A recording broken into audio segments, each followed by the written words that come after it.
జరిగిందేదో జరిగిపోయింది. అదంతా ఒక పీడకలనుకుని మర్చిపో. ఎంత ప్రేమానురాగాలున్నా ఆమెకి రోషం అనేది ఉంటుందిగా. నువ్వు వెళ్ళి పిలిస్తే గానీ కోడలు ఇంటికి రాదు బాబు. అమ్మా, ఆడదానికి దానికి ఎంత రోషం అయితే మగవాడు నాకెంత ఉండాలి? ఓహో, అంత రోషం గలవాడివైతే గోపి తన భార్యను తీసుకెళ్ళినప్పుడు నువ్వు నీ పెళ్ళని ఇంటికి తీసుకురావాల్సిందేగా. నువ్వు వెంటనే చెప్పు. నిన్ను గౌరవించలేని దాన్ని జనంలో తీసుకురా. నా వంకతో నీ పగ తీర్చుకున్నావు అనమాట. సరే, నేనే వెళ్ళి కోడలు తీసుకొస్తాను. ఓ ఏమండి, మీ మేనలుడు ఎవరి పోలిక చెప్పండి చూద్దాం. నన్ను అడిగితే వెళ్ళి వాళ్ళ అమ్మనడు. అడిగానండి, వీళ్ళ అమ్మంది అంతా వీళ్ళ అమ్మమ్మ పోలిక అని. పోయిపోయి ఆ చేరుకు పోలిక. ఏమన్నయ్యా, నీ కొడుకు ఎవరి పోలిక? వాళ్ళ అమ్మమ్మ పోలిక కాదమ్మా, అచ్చు మా నాన్న పోలిక. నిజమమ్మా, నాన్న కూడా ఇలాగే ఉండేవాడు. మా నాన్న పోలిక. ఏది బాబుని లైబు? బాబు బాబు, అదేంటమ్మా బాబుని అంత పరీక్షగా చూస్తున్నారు? ఏం లేదు, నేను మా నాన్నని ఎప్పుడు చూడలేదు. ఆయన చాలా అందంగా శుభ్రంగా టిప్ టాప్ గా డ్రెస్ చేసుకునేవారట. అచ్చు మన్మధులాగా ఉండేవారని మా అమ్మ అనేదట. ఆయనతో ఉండే అదృష్టమే నాకు లేకుండా. బాబుని లవ్వమ్మా, నేను ఆడిస్తాను. వద్దులే, నేను ఆడిస్తాలే, నువ్వు వెళ్ళు. బాబు, బుచ్చి బాబు, బుజ్జిమా, ఎందుకు ఏడుస్తున్నా? అదే సంగతి, అదే సంగతి. ఒప్పొప్పో, పాలు కావాలా? అత్త వెళ్ళి పాలు తీసుకొస్తాను. చెప్పేది వింటావా? ఇదిగో చూడు, ఇదిగో చూడు, ఇక్కడ చూడు, ఇక్కడ చూడు. నువ్వు దీన్ని చూస్తూ ఉండు, నేను వెళ్ళి తీసుకొస్తాను. ఏంటబ్బా?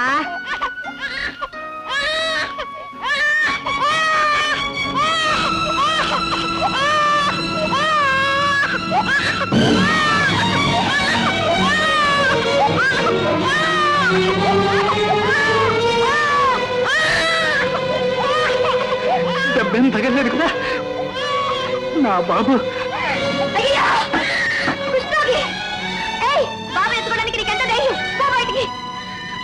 లేదమ్మా, బాబు మెట్ల మీద నుంచి దొరికిపోతుంటే వచ్చి పట్టుకున్నాను.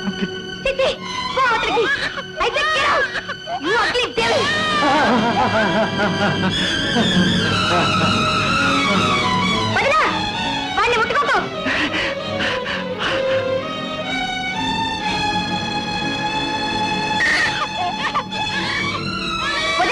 వాడిని ముట్టుకోకు. ఆ బెద కుష్ఠరోగి బాబుని ఎత్తుకున్నాడు. ముందు వాడిని డెటాలితో స్నానం చేయించు.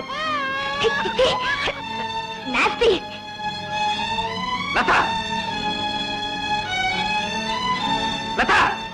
వేడి పాలు అతని ముఖం మీద విసిరి కొట్టావే, నీది మనసా పాషాణం? పాషాణమే అయితే ఆ విధ ముఖాన్ని బద్దలు కొట్టుండేది. బాబు, బాబు, ఆడబిడ్డ మీద చేసుకుంటే కొంపే నాశనం అయిపోతుంది. మంచేదో చెడేదో తెలియకుండా. ఇది పిల్ల కాదత్తయ్య, పరమ కిరాతకురాలు, రాక్షసి, దయా దాక్షిణ్యాలు లేని కథాయి. అసలు ఇదంతా నేను ఇచ్చిన లోకు. ఇంకా దీనికి చనివిస్తే జన్మలో బాగుపడతా. అంత మాట అనుకు బాబు. నీకు తెలియదత్తయ్య, ఇది సుఖంగా సంతోషంగా ఉంటే చూసి ఆనందించాలని ఎన్నెన్నో కలలు కన్నా. దీని మీదుండే ప్రేమానురాగాలతో, మమత మమకారాలతో ఇది చేసిన తప్పులన్నింటినీ కడుపులో పెట్టుకుని దాచుకున్నాను. దీని జీవితం కోసం నా బ్రతుకునే సర్వనాశనం చేసుకున్నాను. దీని చెప్పుడు మాటలు విని దేవత లాంటి వాసంతికి దొంగతనం వంటగట్టి ఇంట్లోంచి తరివేశాను.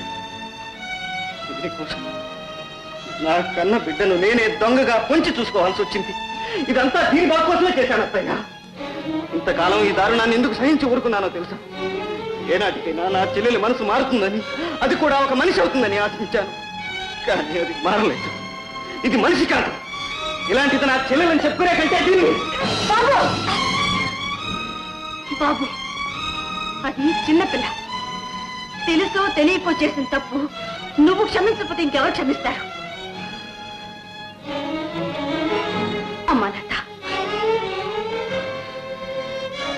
నువ్వు చదువు సంస్కారం కలదానివే.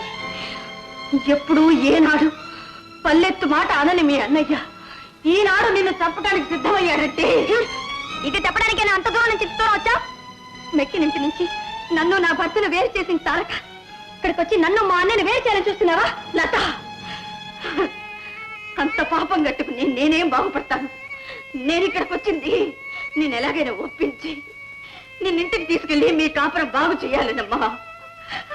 వాడక్కడ నువ్వు ఇక్కడ పట్టుదల పట్టి కూర్చుంటే మీ కాపురం ఎలా సాగుతుందమ్మా? నా మాట విని నాతో వచ్చే తల్లి. నువ్వు ఆ పంపులో ఉన్నంత కాలం నేను ఆ గడప దొక్కను. ఇది ఆనాడే చెప్పాను, ఈనాడు చెప్తున్నాను. నా నిర్ణయం మారదు. నువ్వు పోయే వరకు నాకు మనశ్శాంతి ఉండదు. బాబు, లత చెప్పిన దానిలో కూడా నిజం లేకపోలేదు. నేనే వెళ్ళిపోతాను బాబు, నేనే వెళ్ళిపోతాను. బాబు, నన్ను ఆపుకో. ఈ వయసులో ఎక్కడికో పోయి ఒక ఆశ్రమంలో పడి ఉండక ఇక్కడుండి నేను చేసేదేముంది? లత నా కష్టమేంటి బాగా గుర్తు చేసింది బాబు, బాగా గుర్తు చేసింది. నేను వెళ్తాను బాబు. అమ్మా వాసంతి, అమ్మా,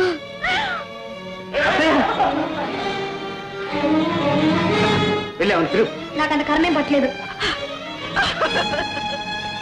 పిలుస్తావా లేదా? పిలవను పిలవను పిలవను. పిలము. ఎవరికి? లత, ఇప్పటికైనా పిలుస్తావా లేదా? నన్నేం చేసినా సరే ఆ క్షయరోగిని నేను పిలవను. దాని మూలంగానే నా బ్రతకంతా నాశనం అయిపోయింది. ఏమిటి? ఆమె మూలంగా నీ బ్రతుకు నాశనం అయిందా? అసలు నువ్వెవరో ఏ తండ్రి బిడ్డవో తెలిస్తే ఈ మాట అంటావా? నా తండ్రికి గొప్ప శ్రీమంతుడు, శుచి శుభ్రత గల అందగాడు. శ్రీమంతుడు, శుచి, శుభ్రత కలిగిన అందగాడు. ఇది నిజం నీ మనసు నమ్ముతుంది. ఇక నిజం దాచిన ప్రయోజనం లేదు. అది అనుక్షణం నన్ను దహించి వేస్తుంది. లత, ఇంతకు ముందు కుష్ఠరోగిని అసహించుకుని తరిమి కొట్టావే, ఆయన ఎవరో తెలుసా? ఆ కుష్ఠరోగేనమ్మా నిన్ను నన్ను కన్న తండ్రి. నీలో ప్రవహించే రక్తం కూడా అది. ఏమలా పైబారిపోయా? రోగాలు రుస్తులు మనుషులకు చెప్పిరావు. ఈ అందం శాశ్వతం కాదు. అది ఎప్పుడు ఎలా మారిపోతుందో, ఎలాంటి వికృత రూపం దాలుస్తుందో ఎవరికీ తెలియదు. ఇప్పుడు మీ అత్తగారిని క్షయరోగం అని చెప్పి తగిలేశా. రేపు నువ్వు కుష్ఠరోగి కూతురు అని తెలిసి లోకం నిన్ను తగిలేస్తే అప్పుడు నువ్వే అవుతావు. నీ భవిష్యత్తు ఊహించి నాన్న అజ్ఞాతవాసం చేస్తున్నాడు. నువ్వు తన కూతురు అని తెలిస్తే ఎలాంటి నీచాభిప్రాయం నీకు కలుగుతుందోనని ఈ రహస్యం ఎవరికీ తెలియనీయకుండా దిక్కుమాలిన వాళ్ళ ముష్టి వాళ్ళ ఒక్క ముద్ద కోసం మన అవుట్ హౌస్ లో తలదాచుకున్నాడు. ఈ డబ్బు, మేడలు, విలాసాలు, వైభోగాలు, ఈ నీ ఖర్చులు అన్నీ ఆయన గడించినవి. ఈ చేతులా కన్యాదానం చేయవలసిన తండ్రి అంటురాని వాళ్ళ చాటు నుంచి చూస్తూ కన్నీళ్లతో అక్షింతలు తల్లాడు. మనవణ్ణి చూసుకోవాలన్న ఆశ ఒక పక్క, చూస్తే నువ్వు అసహించుకుంటావనే భయం మరొక పక్క. ఆయన్ని మానసికంగా సర్వనాశనం చేశాడు.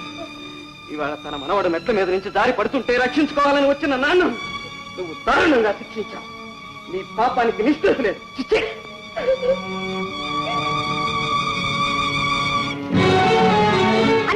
దాన్ని ముట్టుకోకు. దాని కింద పడే.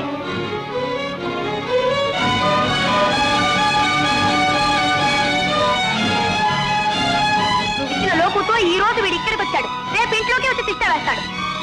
వాసంతి, ఇక మీదటి ఈ కుష్ఠరోగి ఇటు పక్క ఎక్కడైనా చూశానో మిమ్మల్ని అందరినీ డిస్మిస్ చేసి పారేస్తాను. పో లోపలికి. అయ్యా కుష్ఠరోగి! బాబు ఎత్తుకోవడానికి నీకు ఎంత ధైర్యం? పో బయటికి. లేదమ్మా, బాబు మెట్ల మీద నుంచి దొరికిపోతూ ఉంటే వచ్చి పట్టుకున్నాను. చిచి, పో అవతలికి. I said get out. You ugly devil. నాన్న! నాన్న! నాన్న! నాన్న! తలుపు తెరు నాన్న. నేను మీ నాన్నది కాదు, అంటరాని వాడిని. వెళ్ళిపో, వెళ్ళిపో. నేను నీ కూతుర్ని. నా కూతురా?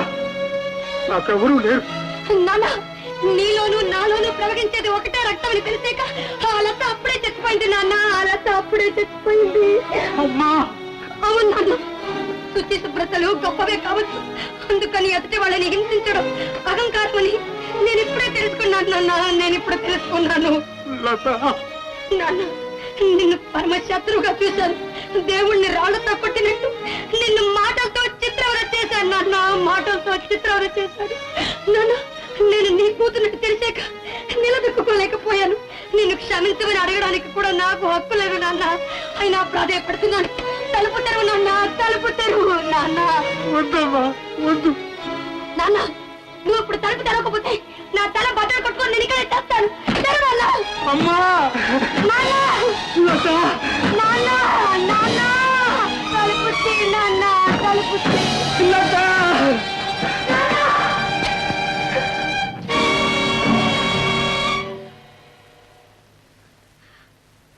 నాన్న,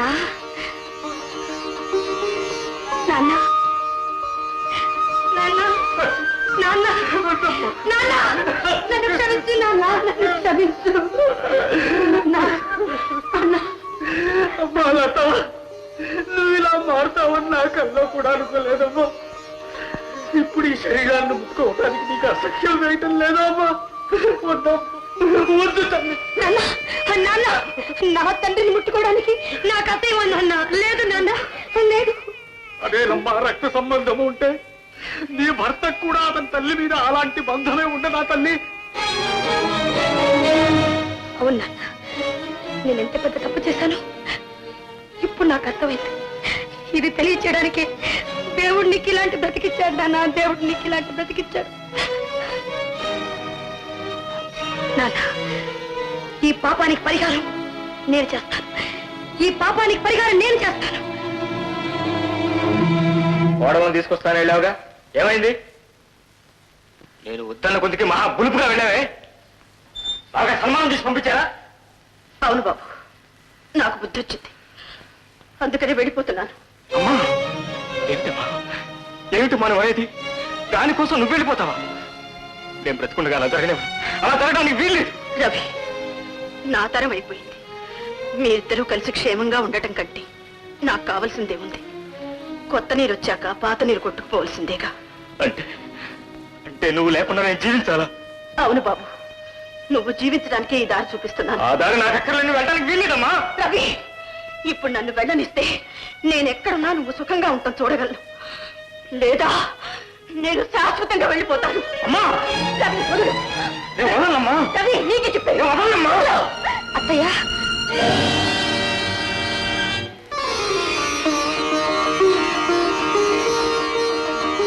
లత, అమ్మా లత, అత్తయ్య,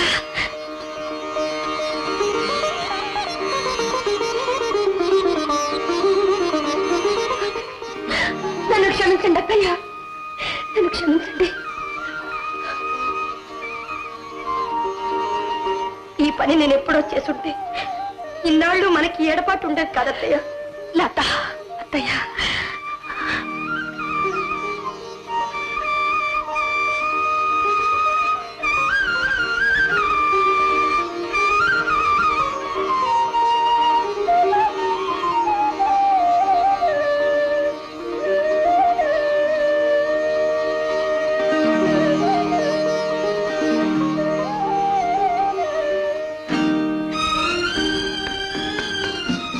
నన్ను క్షమించండి.